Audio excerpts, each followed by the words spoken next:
In this movie, I'll show you the most basic ways to scroll, or if you prefer, pan an image on screen, so that you can determine the exact portion of the image that appears inside the image window. Now, I happen to be looking at this large, vertically oriented image, and let's say I quite naturally want to zoom in.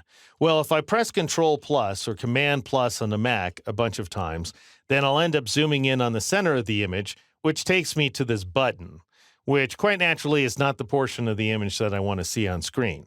Now, if you're working on the Mac, then you can take advantage of any of the standard panning gestures.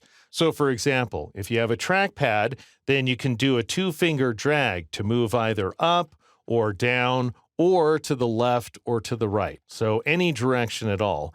If you're working with a Magic Mouse, then it's just a single finger drag.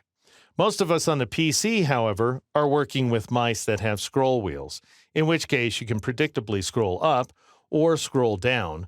But what if you want to scroll left or right? In that case, you press the Control key and scroll up to move to the left, or keep that Control key down and scroll to the right to move down. But no matter what platform you're working on, the best way to work is to take advantage of the hand tool. And you can get the hand tool at any time inside Photoshop by pressing and holding the space bar like so.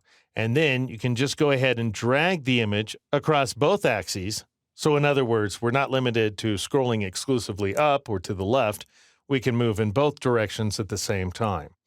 There's another way to work that allows you to scroll in great distances, and it's known as flick panning.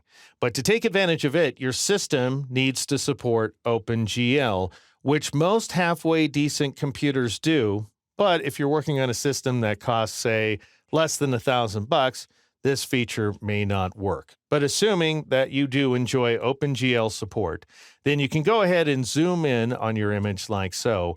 And then instead of just dragging it around, go ahead and fling it like so. And this is a feature that's known as flick panning and allows you to toss your images in great distances as you're seeing me do right here.